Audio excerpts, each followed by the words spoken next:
수요가 급증함에 따라 업계는 신규 캐파 추가와 선박 운전 전환을 가속화하고 있습니다. 안녕하십니까 코치님. 오셨습니까, 형님? 1월 29일 목요일인데 오전부터 좀 바쁘셨죠? 어제도 미국 기업들 어닝콜 나오고 컨콜도 나오고 좀 늦게 잤는데 오늘은 또 가장 중요한 SK하이닉스 컨콜이 있어가지고 아침 일찍 하루를 시작했죠. 오늘은 어닝콜이랑 컨콜이 정확히 뭐죠? 거의 비슷한 얘기라 봐도 되는데 어닝콜이라는 것 자체는 일단 이번에 매출이 얼마고 뭐 영업이익이 얼마고 그래서 순이익이 얼마고 어닝에 대해서 얘기하는 것이 어닝콜일 거고, 컨콜은 이제 뭐 또 다양한 투자자들의 질문도 받을 거고 거기에 대한 답변들도 해주고 지금 회사가 가고 있는 방향성이나 이런 것들에 대해서 설명하는 것, 뭐 그런 차이가 있긴 하겠지만 거의 대부분 같이 진행을 하니까. 주식 투자할 때도 계속 팔로우를 해야 되는데 되게 핵심적인 것 중에 하나인 거죠. 핵심 중에 하나가 아닐 수가 없죠, 사실. 뭐 실적도 당연히 중요할 거고, 회사가 그리고 있는 어떤 방향 같은 것들, 회사가 중요하게 생각하고 있는 그런 것들을 알고 있는 것과 모르는 것은 차이가 클 거니까. 뭐 예를 들어서 제가 생각했던 어떤 미래가 옳다고 생각을 하는데 회사에서 그 부분에 대해서 좀 부정적으로 얘기를 한다 하면은 어떤 투자 아이디어에서 고민을 더 해봐야 되는 부분이 생기니까 컨콜 같은 경우는 사실 챙겨보는 게 무조건 좋다. 오늘 SK 하이닉스랑 삼성전자 둘 다 컨퍼런스 콜이 있었던 거잖아요. 어떤 컨퍼런스 콜을 들으신 거예요? 저는 당연히 일단 하이닉스를 훨씬 더 중요하게 생각했고, 실적 발표를 원래 오늘 하고 컨퍼런스 콜 하고 이렇게 가야 되는데 갑자기 어제 오후에 실적을 기습 공시를 때려가지고 실적 나오고 이후로 공시가 엄청 줄줄이 나왔거든요. 어제 자사주 소각 얘기도 하고 결산 배당 얼마 이런 것도 막 하고, 어제 미국의 이제 AI 컴퍼니라고 하는 뭐 그런 걸 만들겠다. 그러니까 어제 갑자기 이렇게 막 해버려가지고 오늘의 컨콜이 진짜 엄청 중요하겠다 생각이 들어서 일단 하이닉스에 좀 더 집중을 해서. 그럼 코치님은 오늘 SK 하이닉스 컨퍼런스 콜 볼 때 여기 제일 집중해서 봐야겠다 싶었던 관전 포인트 있었나요? 제가 예전에 한번 모바일이랑 PC 쪽에서 슈링크플레이션이 일어나고 있다, 메모리 가격 때문에, 이런 얘기를 했었는데 이게 어쨌든 메모리 가격이 많이 올라서 메모리를 줄여서 이제 판매를 하고 있는 상황인데도 불구하고 메모리 가격이 계속 오르니까 소비자 입장에서는 너무 비싸져서 이거를 구매할 여력이 안 생기고 가격 저항의 어떤 효과가 나타나고 있어서 결국 이런 가격 저항이 PC와 모바일의 수요 감소로 이어질 것이고, 이런 수요 감소가 결국에는 또 돌아와서 메모리 가격에 영향을 줄 것이기 때문에 이 PC 모바일 쪽에서의 관전 포인트를 제가 두고 이번 컨퍼런스 콜을 좀 보긴 했거든요. 왜냐하면 이제 한참 지금 주가가 되게 좋잖아요. 많이 오르기도 했고 또 좋은 얘기들이 많이 있는데, 이런 상황에서 약간의 스크래치를 낼 수 있는 그런 트리거가 나오면은 사실 주가에는 좀 안 좋은 영향을 많이 주기 때문에, 전체 AI랑 서버향 DRAM들에 비하면은 크진 않겠지만 이런 작은 스크래치 하나가 영향을 좀 줄 수 있기 때문에 이런 것에 대한 궁금증을 좀 해소할 수 있을까라는 생각으로 이번 컨퍼런스 콜을 좀 봤어요. 코치님 그러면 그 관전 포인트 부분은 오늘 컨퍼런스 콜에서 확실하게 가려운 곳을 긁어줬나요? 컨퍼런스 콜 진행 후반부에 Q&A로 넘어가는데, Q&A에서 모바일과 PC 쪽에서의 수요 감소에 대한 우려를 질문했고, 이거에 대해서 답변이 뭐라고 나왔냐면은 수요 감소가 유의미한 수준이 아닐 것이고 오히려 온디바이스의 개화로 모바일과 PC 쪽에서도 구조적인 성장이 나타날 것이다. 그러니까 안 좋을 거라고 생각을 했겠지만 그게 아니고 오히려 더 큰 성장을 목전에 두고 있다, 이런 느낌으로 얘기를 해줬거든요. 와, 그러면은 사실 투자자 입장에서는 제일 좋은 얘기 해준 거네요. 그렇죠. 왜냐하면 시장이 제일 좋아하는 게 안 좋을 것이라고 예상됐던 부분에서 몰랐던 성장이 갑자기 튀어나오는 거, 이런 거를 제일 좋게 생각해 주기 때문에 우려를 해소해줘서 되게 좋았던 부분인 것 같아요. 근데 온디바이스가 정확히 뭔지를 몰라서 그게 뭐길래 왜 구조적 성장이 일어난다고 얘기하는 거예요? 온디바이스의 개념을 간단하게만 설명을 하면은 말 그대로 온 디바이스, 내 디바이스 내에서 뭔가 해결을 한다는 건데, 그게 모바일일 수도 있고 내 PC일 수도 있고 뭐 자동차에 탑재된 어떤 기기일 수도 있는 건데, 원래 우리가 AI 모델을 사용하면은 그 AI 모델의 서버에서 연산들이 이루어지고 우리가 그 내용을 받아보는 그런 구조로 되어 있다면은 이제 간단한 정도의 기능은 우리 각자의 모바일 디바이스 내에서 그런 연산의 기능을 할 수 있도록 그렇게 만들어 놓는 게 이제 온 디바이스의 개념이라고 생각을 하면 되는데, IR 팀에서 얘기를 한 게 개화가 이제 목전에 와 있는 것 같고 메모리 가격 때문에 탑재량을 줄이고 있지만 그게 메모리 탑재량을 줄이는 것에서 이제 벗어나서 점점 더 많은 메모리를 탑재하게 될 거고, 그리고 이 소비자들, 우리 같은 소비자들도 온디바이스 시장의 개화로 인해서 이 가격 상승을 받아들이게 될 것이다. 그로 인해서 모바일과 PC 쪽도 수요의 하락보다는 오히려 구조적 성장을 좀 앞에 두고 있다. 이런 느낌으로 얘기를 해줘가지고 저희 우려가 좀 해소가 되었던 그런 부분인 것 같습니다. 그럼 코치님 그 부분 말고 또 인상 깊게 보셨던 부분 있나요? 사실 어제 실적 공시가 나올 때부터 인상 깊게 본 부분이 하나 있는데, 이제 예전에는 애물단지 취급받던 낸드가 이제는 사업의 영역에서 성과를 좀 내고 있더라. 예전에는 사실 적자도 보고 그랬는데, 어제 나온 공시를 봤을 때 디램이 이익률이 한 70%고, 낸드가 이제 22% 정도로 턴어라운드에 성공한 모습을 보여줘가지고, 낸드의 수요도 상당히 많이 올라오고 있구나. 이익률이인가요? 이익률이 20%, 22%였나? 이렇게 아마 공시가 나왔거든요. 그러면은 랜드가 중요해진 게 왜 재밌는 부분이었던 건데요? 컨콜 내에서도 질의응답 시간에 나왔는데, 랜드 사업부의 어떤 중장기적 방향성에 대해서 이제 질문이 나왔는데, IR 측에서 답변을 해준 게, 추론이 좀 대두화된 시기가 오다 보니까, 랜드의 어떤 구조적 성장 시기가 도래했다. 그 추론이라는 것을 간단하게 한번 생각을 해보면, 이제, 예를 들어서, 제가 코딩을 하는 사람이라면은, 뭐 한 줄짜리, 두 줄짜리를 만들어내는 건 이제 별로 의미가 크지 않고, 이걸 이용해서 실제로 어떤 프로그램을 만들고 유의미한 어떤 창작물을 만들려면 뭐 1000줄, 3000줄, 5000줄, 10,000줄 엄청나게 많은 양의 코딩을 해줘야 되는 게 AI의 기능인 건데, 그것을 제대로 기능하기 위해서는 KB 캐싱이라는 기술이 되게 중요해진 시점이거든요.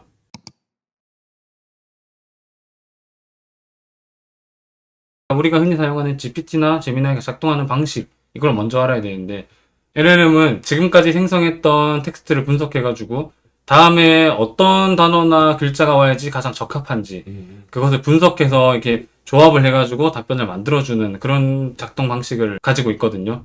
근데 예전에는 답변을 만들 때마다 앞에서 얘기했던 것들에 대한 그런 문맥들, 이런 것들을 계속 다시 불러오고 답변하고 저장하고 이거를 계속 반복을 해야 됐는데, 그러니까 새롭게 저장하고 새롭게 불러오고 비효율적인 방식이었다면 이 KB 캐시 기술이 어떤 영향을 줬냐, 새롭게 불러오고 뭐 답변하고 이런 방향이 아니라 근처에 잠깐 저장을 해놨다가 얘를 빠르게 불러와서 답변을 하고 또 빠르게 저장해놓고 답변의 효율성을 많이 증가시켜주는 기술이 KB 캐시라고 보시면 되거든요. 그래서 어쨌든 장기적인 방향으로 본다면은 당연히 저장해야 될 데이터 자체도 많이 늘어나기 때문에 랜드 쪽도 수요가 점점 늘어날 거고, 이 KB 캐시 관련돼서도 빠르게 정보를 저장하고 불러오는 용량이 커져야 되기 때문에 추론이 대두되는 시장이 오면서 모든 메모리의 수요가 같이 퀀텀 점프를 하고 있는 뭐 그런 시기가 되고 있다. 그럼 코치님, SK 하이닉스 컨퍼런스 콜 내용들 중에서 주가가 더 올라갈 만한 이유가 보인 건 없었나요?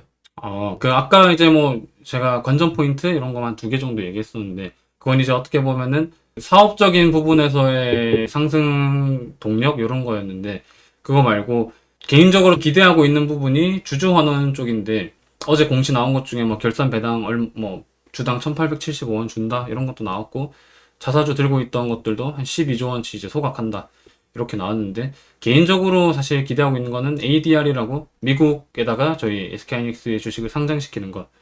그게 보통 어떤 식으로 이루어지냐면은 SK하이닉스가 보유하고 있는 자사주를 미국에다가 상장을 시키는 그런 과정을 필요로 하게 되는데, SK하이닉스가 기존에 총 주식 수의 2.5%를 보유하고 있었어요. 자사주 2.5%에다가 뭐 한 추가로 한 7.5% 정도 매수를 해서 그래서 한 10% 정도를 해서 이제 상장을 하면은 좋겠다 이런 생각을 했었는데, 어제 공시가 나온 게 이제 자사주를 소각한다 이렇게 공시가 나와가지고, 자사주가 ADR 할 때 필수 재료로였는데 그걸 소각해버리면 어떡해요? 그래서 ADR 안 하는 건가 해서 시장도 ADR 안 하나 보다 넥스트장에서 확 떨어졌다가 또 공시를 또 내가지고, IR팀이 일을 좀 잘해요. 거기가 공시를 바로 내서 이 주주 환원에 대해서 다양한 방면으로 고려 중이고 아직 구체적으로 정해진 건 없다 라고 얘기를 한 거 보니까 ADR을 또 아예 생각을 안 하는 것 같진 않아요. 이미 자사주를 소각을 다 했으니까 결국 ADR 하려면은 다시 자사주를 또 매입해서 상장을 하게 되지 않을까라는 생각을 가지고, 당연히 비율은 좀 모르겠지만 총 주식 발행수의 뭐 5%만이라도 새로 매입을 해서 ADR로 발행하려면은 어쨌든 자사주 매입을 전체 주식수의 5%를 해야 되는 거니까 그 정도는 해야지 그래도 ADR 할 수 있는 물량이라 생각을 하고, 결국 자사주 매입에 꽤나 많은 돈이 들어갈 것이고 그 모든 그 과정들이 주가를 부양하는 방향이 충분히 도움이 되지 않을까. 컴콜에서도 그걸 물어보긴 했는데 여전히 답변은 어제 공시에서 이제 말씀드렸듯이 뭐 이렇게 얘기를 해가지고 지금 하이닉스랑 삼성전자 말고도 미국 빅테크들도 지금 실적 발표하고 컨퍼런스 콜하는 시기라고 하던데 그거 관련해서는 좀 없었나요?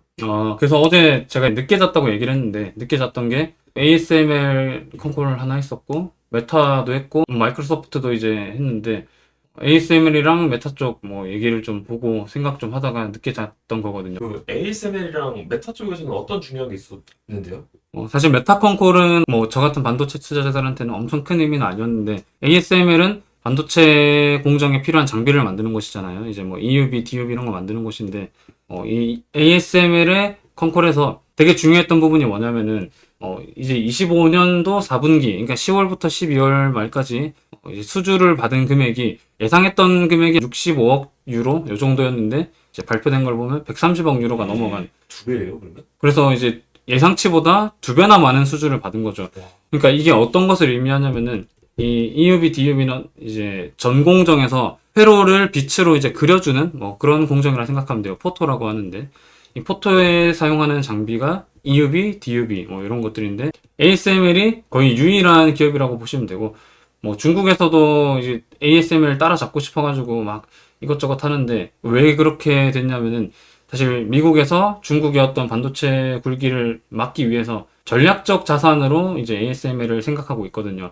그래서 중국에는 EUV 수출이 금지돼 있고 이 EUV는 지금 뭐 TSMC나 아니면은 우리나라 삼성전자, 하이닉스 이런 반도체 제조사들이 메인 고객이 되고 있는 뭐 그런 회사라고 생각을 하면 되는데 그래서 이 수주액이 어떤 의미냐면은 반도체 수요가 너무너무 강하기 때문에 이것을 맞추기 위해서 삼성전자나 하이닉스 아니면 TSMC에서 장비를 발주를 계속 하고 있다. 보통은 이런 반도체 제조사들이 지금 당장 수요가 좋더라도 증설을 잘 안 하려고 해요. 왜냐하면 이게 확 증설을 해버렸다가 수요가 꺼지면은 나중에 그것에 대한 피해를 고스란히 입는 것은 이제 제조사 측이기 때문에 엄청 신중하게 이런 증설을 결정하는데 지금 이 예상된 수주액보다 2배가 나왔다는 거는 우리가 생각했던 것보다 수요가 빨리 꺼질 일이 없고 더 강하게 갈 것이다. 이런 비유로 볼 수 있기 때문에 제가 볼 때는 이 ASML의 수주액의 비트를 보면서 이 반도체 시장이 당분간은 쉽게 꺼질 수 없겠다 이런 생각이 좀 강하게 들어가지고 속으로 굉장히 환호했던 근데 코치님 메타 컨퍼런스 콜 안 중요하다고 하셨는데 그래도 알려주세요. 무슨 내용 있었는지. 메타도 빅테크잖아요. 반도체 투자자들 입장에서는 그냥 딱 하나만 보면 돼요. 빅테크의 어떤 자본 지출을 좀 유심히 보면 좋다. 자본 지출을 영어로 캐펙스라고 하는데 메타의 캐펙스가 예상치보다 조금 높게 나왔어요. 그래서 결국에는 이것도 의미하는 바가 데이터 센터를 더 많이 지을 것이라는 예상, 거기에 들어간 칩들 수요가 점점 증가하고 있다고 볼 수 있는 증거 이런 거기 때문에 반도체에 조금 온기가 전해지는. ASML이랑 메타랑 SK 하이닉스 컨퍼런스 콜 보셨는데 삼성전자 컨퍼런스 콜은 안 보셨나요? 각 잡고 이렇게 보진 않았지만 이제 공유되는 내용 같은 건 뭐 기사나 이런 거 좀 찾아봤는데 거기서 좀 중요한 내용으로 하나 눈에 떴던 게 뭐냐면은 이제 아까 얘기했던 EUV 관련 얘기를 좀 할 건데 ASML이 만드는 그거죠. ASML의 EUV 관련된 얘기를 할 건데 거기에 사용되는 뭐 부품이나 소재 이런 쪽에서 국산화가 좀 많이 되고 있는데 삼성전자 컨퍼런스 콜에서 EUV와 관련된 소재 부품 국산화를 이제 강하게 실택할 것이다. 이런 뉘앙스로 얘기를 했는데 우리나라에서 이제 EUV 관련 소재 부품을 하는 곳이 SNS텍이라고 있어요. SNS텍이 뭘 만드냐면은 블랭크 마스크랑 EUV 펠리클. 아까 이제 EUV라는 장비가 포토 공정에서 사용한다 얘기를 했는데 포토는 빛으로 회로를 그려주는 이런 장비고 이 회로를 그릴 때 어떤 틀 같은 게 필요해요.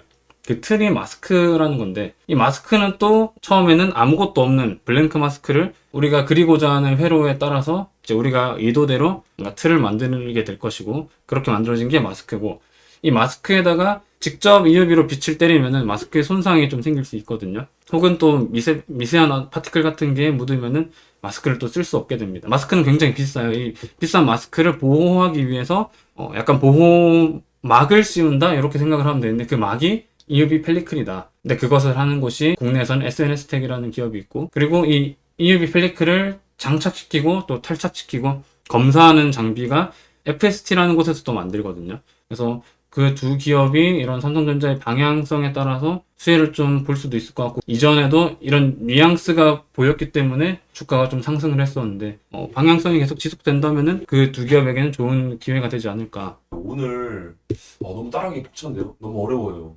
그러면은 제가 주말에 하루 날 잡고 공부하라고 얘기를 했었는데, 이번 주 일요일에 제가 영상을 하나 준비를 할 테니까 반도체 섹터 전반적으로 어떤 기업들이 있고 뭐 어떤 게 좀 중요할 것 같고 반도체 완벽 총정리 이런 영상 하나 준비해 드릴 테니까 주말에 시간 좀 내셔가지고, 길 수도 있어요. 뭐 30분에서 1시간 될 수도 있는데 그거 하나만 보면은 대충 반도체 이 시장이 어떤 것인지 충분히 이해하실 수 있을 거니까 그거 한편 주말에 꼭 보시면 좋을 것 같습니다.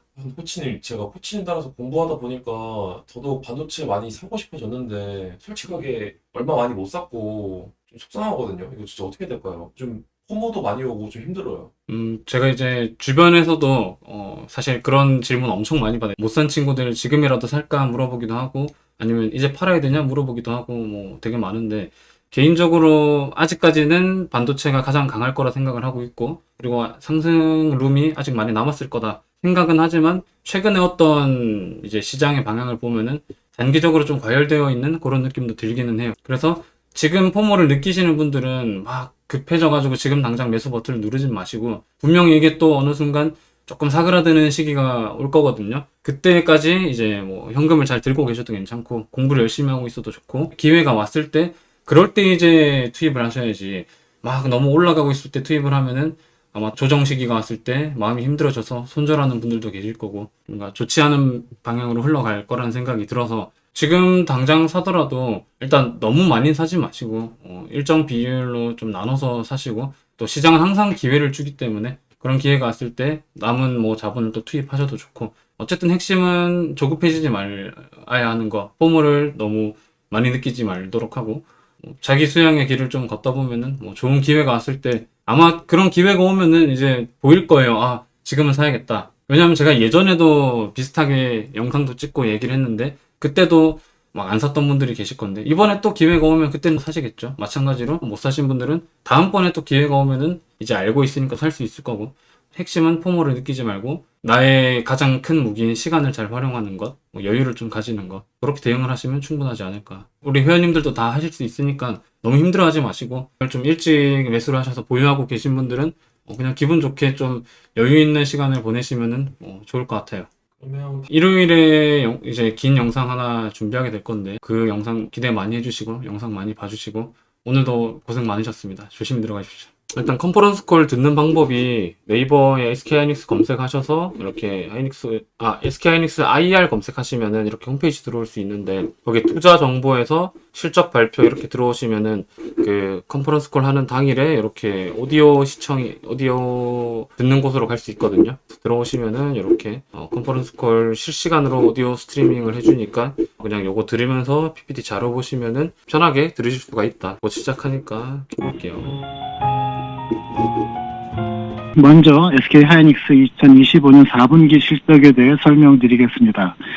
지난 4분기는 글로벌 AI 인프라 투자 경쟁으로 메모리 수요 강세가 지속되었습니다. 특히 HBM뿐만 아니라 서버형 일반 메모리 수요도 크게 늘어났습니다. 반면 업계의 공급 증가 속도는 이를 따라가지 못해 제품 가격이 전반적으로 상승하며 매우 우호적인 시장 환경이 형성되었습니다. D램과 낸드 모두 가격이 큰 폭으로 상승하고 낸드 출하량도 증가하면서 4분기 매출은 지난 분기 대비 34%, 그리고 지난해 동기 대비 66% 증가한 32.8조 원을 기록했습니다.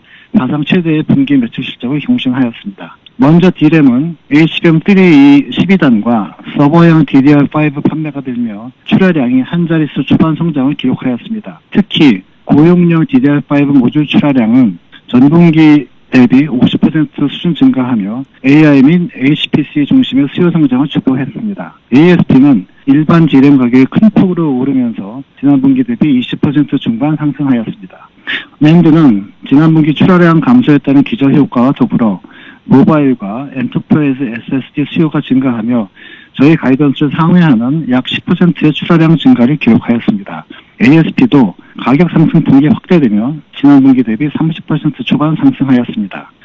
큰 폭의 가격 상승으로 D램과 낸드 모두 수익성 개선이 이어지며 4분기의 영업이익은 지난 분기 대비 68%, 그 지난해 동기 대비 130% 증가한 19.2조 원으로서 사상 최대 분기 실적을 경신하였으며 영업이익률은 58%를 기록하였습니다.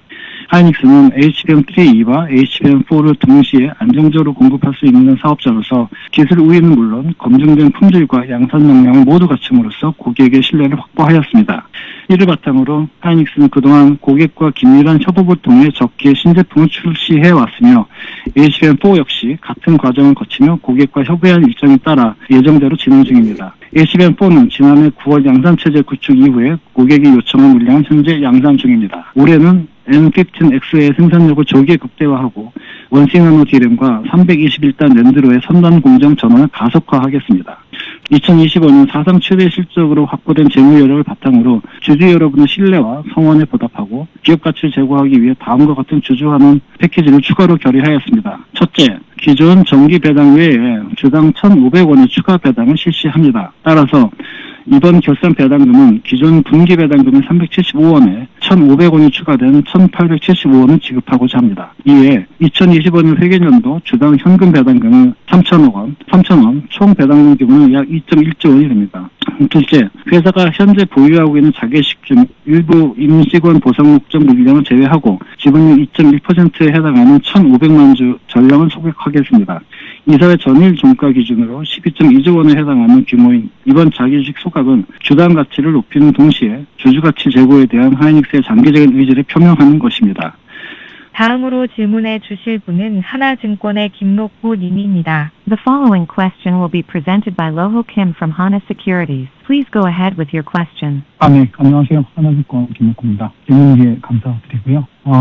최근 이제 서버발 D램 강한 수요로 인해서 가격이 말 그대로 급상승하고 있는 것 같은데요. 이런 부분들이 아무래도 고객 입장에서는 가격 부담으로 연결될 수밖에 없을 것 같습니다. 특히 이제 PC 쪽이나 모바일 쪽 고객사들 같은 경우에는 원가 부담이 매우 커지고 있는 것으로 좀 보여지는데요. 이로 인해서 고객들의 어떤 세트 출하 조정이나 콘텐츠 하향 등을 요구하는 것들이 감지되시는지 혹은 그런 계획들이 이제 보이시는지.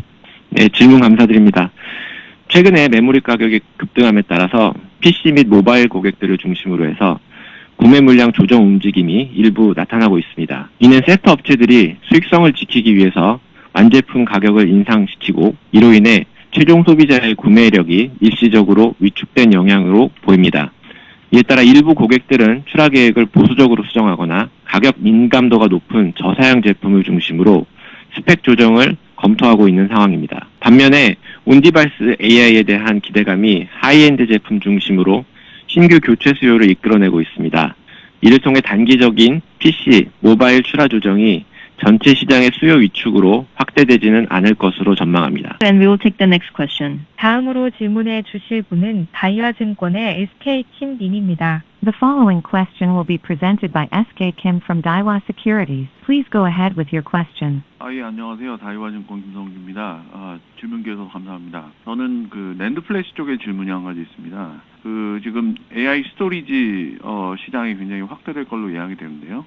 이 스토리지 시장 전망과 이런 시장 수요에 대응하기 위한 SK 하이닉스의 중장기적인 낸드 사업의 방향성은 무엇인지 조금 구체적으로 설명해 주시면 감사하겠습니다. 감사합니다. 낸드는 과거에 단순한 저장 장치 역할을 넘어서 지금은 AI 연산의 흐름을 직접 지원하는 스토리지 솔루션으로 구조를 완전히 바꾸고 있습니다. Thank you. 최근 AI 추론 기술이 고도화되면서 기존의 GPU나 CPU에 있는 메모리만으로는 이 모든 고객의 요구를 충족하는데 한계가 존재하기 때문에 원활한 추론 서비스를 제공하기 위해서는 키밸류 캐시의 오프로딩 기술이 필수적으로 도입되고 있는 상황입니다. 이처럼 AI가 데이터를 더 정밀하고 더 빠르게 활용하려는 변화는 데이터의 고속 입출력을 지원하는 고성능 그리고 고용량 엔터프라이즈 SSD 수요를 구조적으로 폭증시키고 있고 저희가 특히 주목하는 것은 이러한 AI 서버의 아키텍처 자체의 근본적인 변화입니다. 전수를 드린 바와 같이 주변 장치 역할을 스토리지가 수행을 했다면 최근 언급되는 컨텍스트 메모리 환경이나 GPU 중심의 서버 구조에서는 SSD가 연산 파이프라인의 핵심적인 역할을 수행해야 되는 장치로 지금 변화하고 있습니다. 당사는 이러한 변화에 대응하기 위해서 기존 컨벤셔널 스토리지의 라인업 개발과 더불어서 4세대 스토리지 제품을 준비하고 있고, 이를 바탕으로 엔터프라이즈 사업에서 더욱 강한 경쟁력을 확보하려고 준비하고 있습니다. 자사가 먼저 준비하고자 하는 것은 초고성능 엔터프라이즈 SSD 개발입니다. 실시간 추론 및 GPU 기반 서버에서 매우 빠른 그 인풋 아웃풋, 그리고 초저지연 성능을 갖춘 스토리지 제품의 수요가 증가하고 있기 때문에 자사는 하이 IOPS SSD 개발을 해서 미래 기술을 미리 준비하고 성장하는 시장에서 기술 리더십을 선제적으로 확보할 계획입니다. 추가로 HBM의 확장 개념인 그 HBF 기술을 구체화해가고 있고, 키밸류 캐시, 그리고 다양한 데이터를 오프로딩하려는 고객의 요구사항, 그리고 데이터 센터 자체의 전력과 공간 한계를 극복할 수 있는 초고용량 엔터프라이즈 SSD 라인업을 강화해서 다양하고 변화하는 AI 시장에 전방위로 입체적으로 대응해 나갈 계획입니다.